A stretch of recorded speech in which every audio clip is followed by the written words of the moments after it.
નમસ્કાર, આપ જોઈ રહ્યા છો નિર્ભય ન્યૂઝ અને હું છું આપની સાથે રીધી. કચ્છની અંદરથી જે નકલી ઈડી રેડ કેસનો જે મામલો સામે આવ્યો હતો, હવે તેમાં નવા ખુલાસા થઈ રહ્યા છે.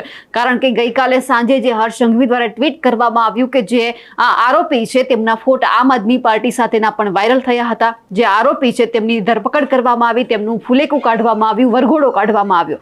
પણ સવાલ અહીંયા એ હતો કે એમણે જ્યારે આ વરઘોડો કાઢ્યો કે તરત ટ્વીટ કર્યું અને એમના પછી આમ આદમી પાર્ટીના જે નેતાઓ છે તેમનું પણ એક પછી ટ્વીટ સામે આવ્યા, નિવેદન પણ સામે આવ્યું અને એક પછી એક ઈસુદાન ગઢવી હોય કે ગોપાલ ઇટાલિયા હોય તેમણે હર્ષ સંઘવીને બાનમાં પણ લીધા.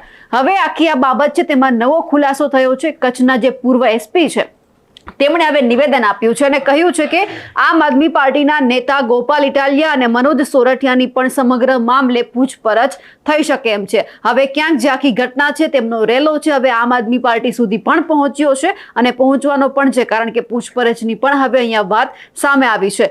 આમ આદમી પાર્ટીના કાર્યકર અબ્દુલ સત્તાર મંજોઠીએ અનેક લોકોને ઠગ્યા છે. જે મુખ્ય આરોપી જ્યાં ઈડી ચલાવતો હતો એમને મુખ્ય આરોપી છે અબ્દુલ સત્તાર મંજોઠી, જેમણે અત્યાર સુધી અનેક લોકોને ઠગી દીધા છે.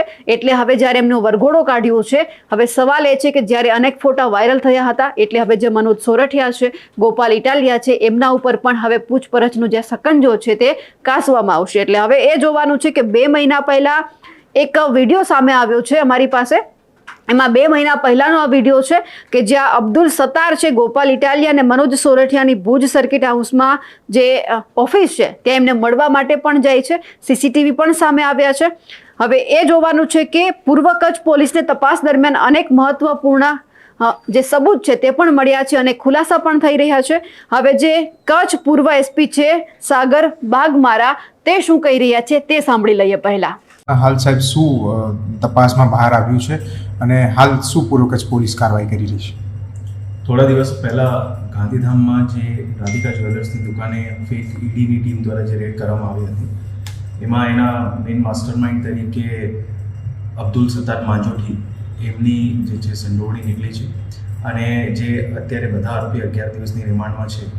આમાં ગઈકાલે એવું પણ એક ઘટસ્ફોટ થયો કે જે અબ્દુલ સત્તાર માંજોઠી છે એ આમ આદમી પાર્ટીના કાર્યકર છે અને અલગ અલગ ટાઈમમાં એ પાર્ટીના જે નાના મોટા કાર્યક્રમો હોય એમાં જે એમની ગેરકાયદેસર પ્રવૃત્તિઓ હતી એમનાથી જે પૈસાનું ઉપજ થતી હતી એના પાર્ટીની પ્રવૃત્તિઓમાં ઉપયોગ લેવામાં આવ્યો છે. અબ્દુલ સત્તાર માંજોઠી જે છે એમની જૂની ક્રિમિનલ હિસ્ટ્રી પણ છે, જેમાં જામનગર અને ભુજમાં એમના વિરુદ્ધમાં 302 અને 307 આઈપીસીની કલમો હેઠળ ગુના નોંધાયેલા છે. અને થોડા મહિનાઓ પહેલાં એમની ભુજ સર્કિટ હાઉસ ખાતે જે આમ આદમી પાર્ટીના આગેવાન છે ગોપાલ ઇટાલિયા અને મનોજ સોરઠિયા એમને સાથે મિટિંગ પણ થઈ હતી. આ અબ્દુલ સત્તાર જે છે પોતે નિવેદનમાં આ અલગ અલગ વસ્તુઓ બધી જણાવી છે અને આવનારા સમયમાં એમના જેટલું મની ટ્રેલ છે, જે એમના ફાઇનાન્શિયલ ટ્રાન્ઝેક્શન અને એકાઉન્ટિંગ છે એ બધી વિગતો તપાસવામાં આવશે અને અગર આયોને જરૂર જણાશે તો પાર્ટીના બીજા લોકોને પણ જે છે આયોગ દ્વારા પૂછપરછમાં બોલાવવામાં આવશે.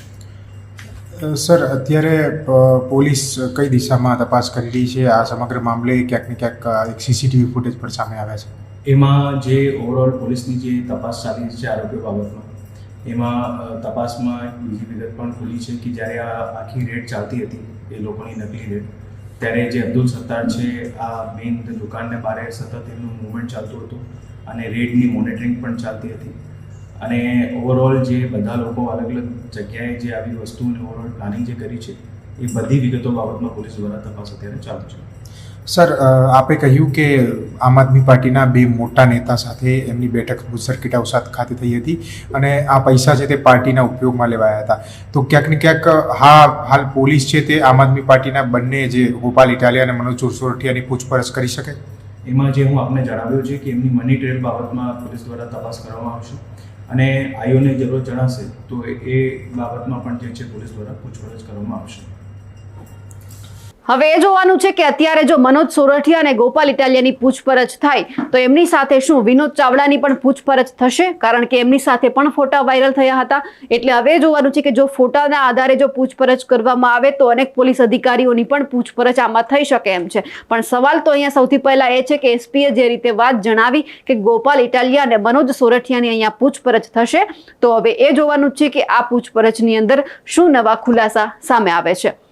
જે રીતે અમે અહેવાલ બતાવ્યો અને ખાસ કરીને અત્યારે એસપીએ પણ પોતાનો ખુલાસો આપ્યો છે અને આખી ઘટના જે રીતે કચ્છમાં અત્યારે વાયરલ થઈ રહી છે તેમને લઈને આપનું શું કહેવું છે કમેન્ટ કરીને ચોક્કસથી જણાવજો.